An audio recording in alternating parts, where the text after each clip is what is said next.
एक पिता के लिए इससे बड़ी खुशी और क्या होगी कि उनकी बेटी ने इतना नाम कमाया कि पूरा देश उस बेटी को जानता है। और उस बेटी के लिए भी इससे बढ़कर क्या होगा कि उसकी वजह से उसके पिता को 13 साल बाद वो नौकरी वापस मिल गई, जिस नौकरी से कभी उनको निकाल दिया गया था। हम बात कर रहे हैं मध्य प्रदेश की महिला क्रिकेट खिलाड़ी क्रांति गौड़ और उनके पिता मुन्ना सिंह की। क्रांति गौड़ के पिता की नौकरी तो बहाल हो गई, लेकिन अब भी कई सवाल हैं जिनका जवाब आना बाकी है। चलिए सिलसिलेवार तरीके से शुरू करते हैं। दरअसल मध्य प्रदेश के मुख्यमंत्री डॉक्टर मोहन यादव ने अपना वादा निभाते हुए क्रिकेटर क्रांति गौड़ के पिता मुन्ना सिंह की निलंबित नौकरी को फिर से बहाल कर दिया। क्रांति गौड़ के पिता की बहाली नो वर्क नो पे के सिद्धांत पर की गई है, यानी 8 जून 2012 से 5 जनवरी 2026 तक का वेतन उन्हें नहीं मिलेगा। लेकिन सवाल उठ रहे हैं कि क्या एक पिता की गलती को बेटी की उपलब्धि से तौला जा सकता है? क्या सेवा शर्तों का उल्लंघन एक राष्ट्र गौरव बेटी की कामयाबी भर सकती है? दरअसल जब भारतीय महिला क्रिकेट टीम ने वर्ल्ड कप जीता, तब भोपाल में एक सम्मान समारोह रखा गया। तब मध्य प्रदेश की क्रांति गौड़ का भी सम्मान किया गया। उसी वक्त क्रांति ने सीएम के सामने अपने पिता की निलंबित नौकरी का मामला रखा। मुख्यमंत्री ने वादा किया कि वो इस मुद्दे को हल करेंगे और क्रांति गौड़ को 1 करोड़ रुपए की सम्मान राशि भी दी गई। बता दें कि क्रांति गौड़ के पिता मुन्ना सिंह मध्य प्रदेश पुलिस में कांस्टेबल थे, लेकिन 2012 में चुनाव ड्यूटी के दौरान लापरवाही के चलते उन्हें निलंबित कर दिया गया। क्रांति गौड़ के पिता मुन्ना सिंह का कहना है कि 1993 में वो बतौर सिपाही भर्ती हुए। 2012 में थाना भगवा में पोस्टिंग के दौरान थाने से 7 किलोमीटर दूर चुनाव ड्यूटी में जाना था। ड्यूटी के दौरान उनका अपने साथी सिपाही मुन्नीलाल पाल से झगड़ा हुआ और मुन्नीलाल ने गुस्से में आकर क्रांति गौड़ के पिता मुन्ना सिंह को बंदूक की बट मार दी। मामले की शिकायत थाना प्रभारी से की गई।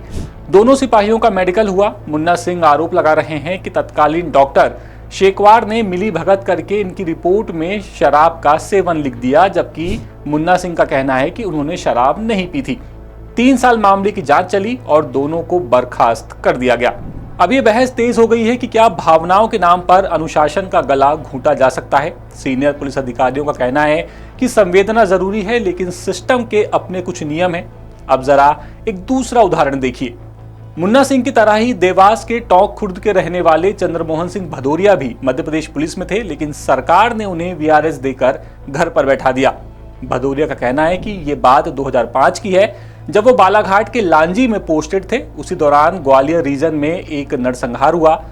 हमें वहां जाने को कहा गया। नियम के मुताबिक हमने अपने हथियार जबलपुर में जमा करा दिए। इसके बाद ग्वालियर रवाना हो गए।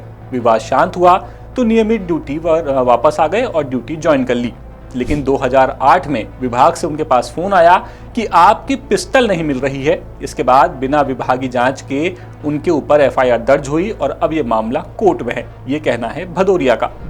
अब चंद्रमोहन भदौरिया की नौकरी बहाल नहीं हुई क्योंकि उनकी 23 साल की बेटी ने प्रदेश के लिए कुछ नहीं किया। और उनकी बेटी उर्वशी यही सवाल पूछ रही है कि उनके पापा ने प्रदेश के लिए इतना कुछ किया, फिर उनके साथ ऐसा सलूक क्यों हो रहा है। मामले में रिटायर्ड डीआईजी डीआर तेनीवार कहते हैं कि बर्खास्तगी के मामले में दया याचिका लगानी होती है। अगर डीजीपी से मंजूर कर दें तो नौकरी पर दोबारा रखा जा सकता है। हालांकि याचिकाकर्ता की उम्र 60 साल से कम होनी चाहिए। क्रांति के पिता के मामले में फैसला सरकार ने खुद अपने लेवल पर किया है, इसीलिए इस मामले में कोई परेशानी नहीं हुई। तो कुल मिलाकर यहाँ हमारा उद्देश्य क्रांति या फिर उनके पिता की आलोचना करना बिल्कुल नहीं है। हम सिर्फ सिस्टम के काम करने के तरीके पर बात कर रहे हैं कि वैसे भी कहा ही जाता है कि नियम सबके लिए बराबर होते हैं। तो फिर अगर नियम सबके लिए बराबर हैं तो कम से कम सामने वाले को अपनी बात रखने का एक मौका तो सिस्टम दे ही सकता है। इस पूरे मामले पर आपका क्या कहना है, आप कमेंट करके हमें बता सकते हैं। और अपडेट्स के लिए आप द सूत्र को देखते रहिए और हमारे चैनल को सब्सक्राइब करना बिल्कुल मत भूलिएगा। नमस्कार। लेटेस्ट,